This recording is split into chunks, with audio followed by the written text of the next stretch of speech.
Hi, my name's Sevilla, I love. And grief and loss is not limited to people who have had a death in the family or a loved one. Grief and loss also profoundly affects many people who still have that loved one very much alive and on this earth plane. Now, there's many different things that this could be. It could be damage to the brain where it completely changes the person. It could be an illness such as Alzheimer's, which is also a type of damage to the brain and the neurocircuitry in the mind.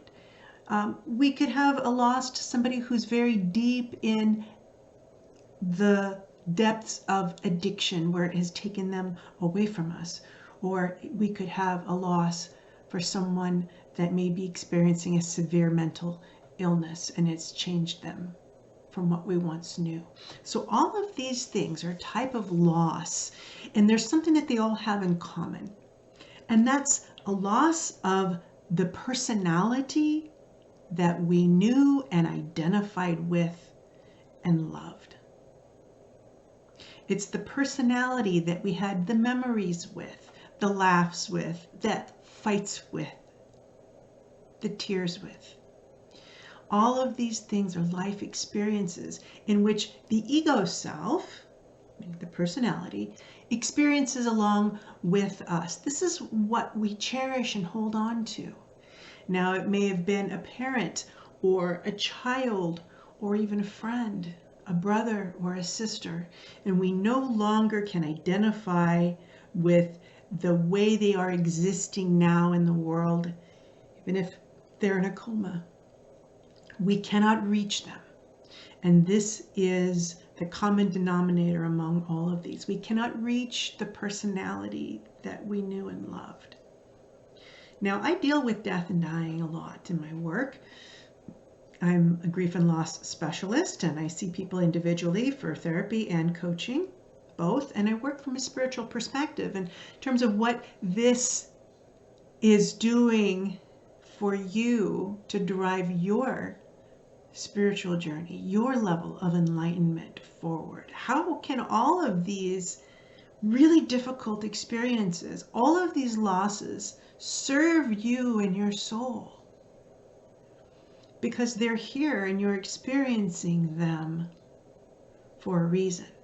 Not that they happened, that the world revolves around you to make you a more evolved creature. But since they happened,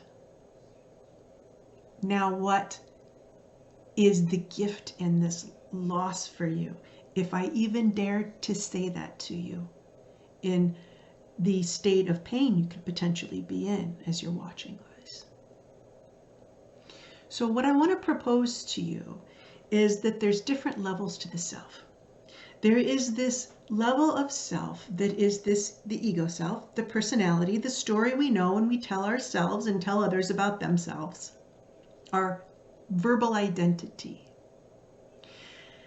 And all of this is the experience of the body, of the physical self in this physical plane. And we have this physical experience, the soul having this physical experience through the expression of the body, so we can learn, have the experience of the polarities, the positives, the negatives, the happiness, the sadness, the darkness, and the light. The positive and negative electrons. Everything in this physical realm is made up of these polarities. And this is what creates this illusion of a physical world. So we can have this very, very precious lesson that allows our soul to draw ever closer to the divine. We draw ever closer to the divine, the choices that we make. Because the choices that we make enable our soul to learn, understand, and to open up to the beautiful reality that we are all one. There's no separation. And so the pain we experience in the loss of the personality of the people that are still here that we cannot reach is an illusion. Now, that might make you angry because you're sitting there saying, well, I'm experiencing it every goddamn day. How dare you say that? I can hear some of you saying this right now. And there's a lot of people out there that are going to support you in that. But I'm here, my work, my calling is to help challenge you beyond that. So as we move beyond this ego self, we move then into the spiritual realm of our existence. That which is part of the divine, that dewdrop of the divine, the piece of us that knows no death. The piece of us that is drawing ever closer, ever closer to the source of which we are a part of. And so how does this loss challenge you? What does it drive you towards? Does it drive you towards greater levels of awareness of yourself, of how you feel? Do you sit with the pain for long periods of time, or do you sit with the pain in a state of observance? So let's say you're looking in the mirror one day and you say, well, I'm getting some more gray hair, or I had some eyelashes fall out, or I never noticed my nose turned to the side like that before. Now, wait a minute. Hold on. Who is it that is seeing that? Who is it that's thinking those things? How can you observe the thought that you're having? Does that mean I'm not the thought? That I'm not the voice in my head? Who am I then? Well, Eckhart Tolle, a great spiritual teacher, says, you are the one who sees that. You are the one who sees that. So you are the one who is in observance. Once you realize you are the one who's observing it, many people don't realize that. They're so wrapped up in the self, they don't even recognize that they can be the observer self. So if this is an old concept to you, continue your practice. If this is new to you, I invite you to delve more deeply into this, because this is the doorway for you to understand how the grief that you have over the loss of the personality of the people in your life that you can no longer connect with in the way that you once could, the way you wish you could. This is the doorway for a reprieve from the debilitating pain, from the guilt that does not serve you. Guilt is also an ego trip in and of itself, because it imagines that we have more power than we do. It imagines that we could somehow go back in the past and change things, which we can never. And so since we can never go back and change anything, continuing the mind game of guilt keeps us stuck in a pattern that drives us down a very dark black hole that helps no one. So how do we bring ourselves back up from that spiral of guilt, I shoulda, coulda, woulda?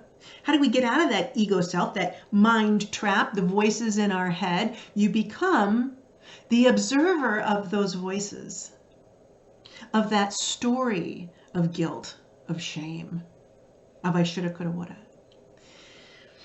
And then you start to take a hold of the things that you can control for. And here's the one thing you can control for. It's the love that you exude for that other person and for yourself. Now, love has to be able to express itself in the way that is the healthiest for you right now. Now, depends on your circumstances entirely what steps you need to take in terms of the doing. But here's something any of you can do, no matter the circumstance you're in right now. And this is to sit in a meditative state, a quiet state, a state of prayer, whatever it is for you that makes sense.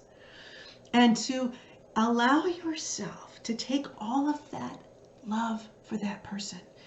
Because this is where your connection never dies. Let me say this first, is that that which is real cannot be destroyed.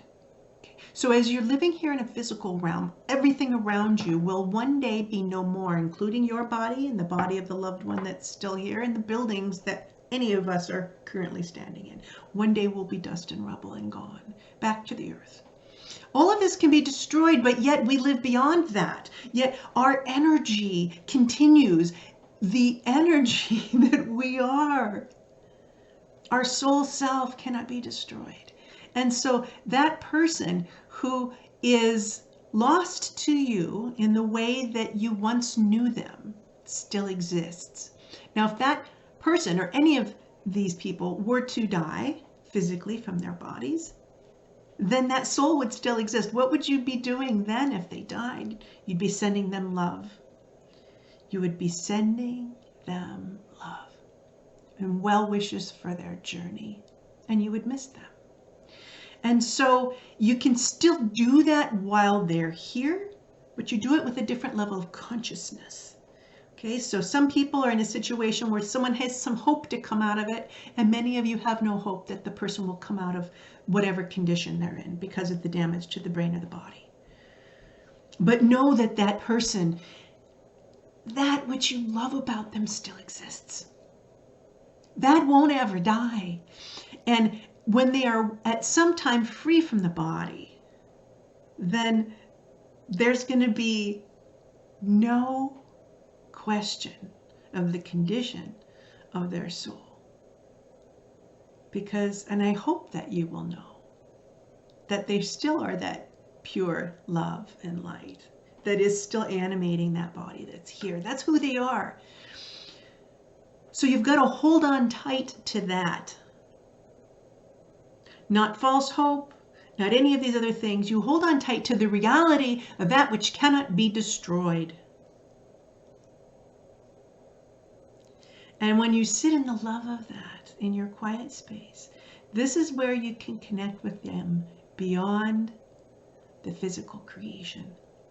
This is a space where you can connect and get some of that connective love that you feel like you're missing because it's not gone. Many people I work with who've had somebody cross over imagine that it's gone, and it's not. No more than if their bodies are still here. I work with people one-on-one to delve more deeply into their individual situations. I'm a therapist, I'm a coach, I'm a spiritual intuitive, and I work very deeply with people. If you're interested, you can message me and let me know this. But understand that they are not alone wherever they're at in their illness, in the damage, even in their suffering. They're not alone. And you can help them be less alone by sitting in that quiet space, surrounding them with light, surrounding them with love.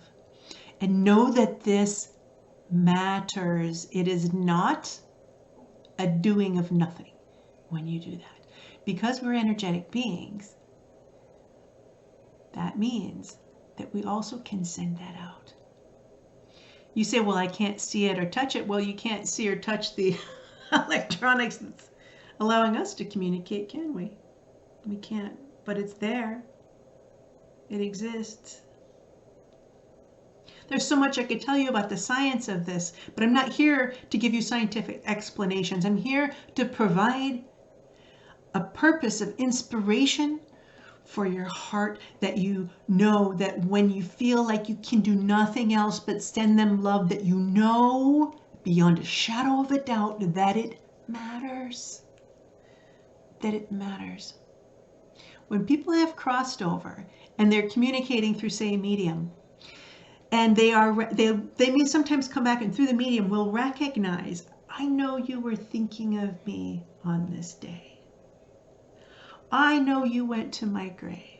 I know you were remembering that time we had that dance. And they'll come through the medium and say that. And the person says, how did you know that? Only I was alone. But the spirit on the other side knows it. So if the spirits who've crossed over can know it, it's because we're connected through love. We're connected through an unbreakable bond that will continue to exist throughout this life and the next. And it's a beautiful mystery, so don't doubt that just because they're still here, that somehow it doesn't exist because they can deny you or because you can't reach them. It matters. Continue with the loving embrace of that person every single day and know that it will influence their souls. Without a doubt. Because love is the only thing that's real.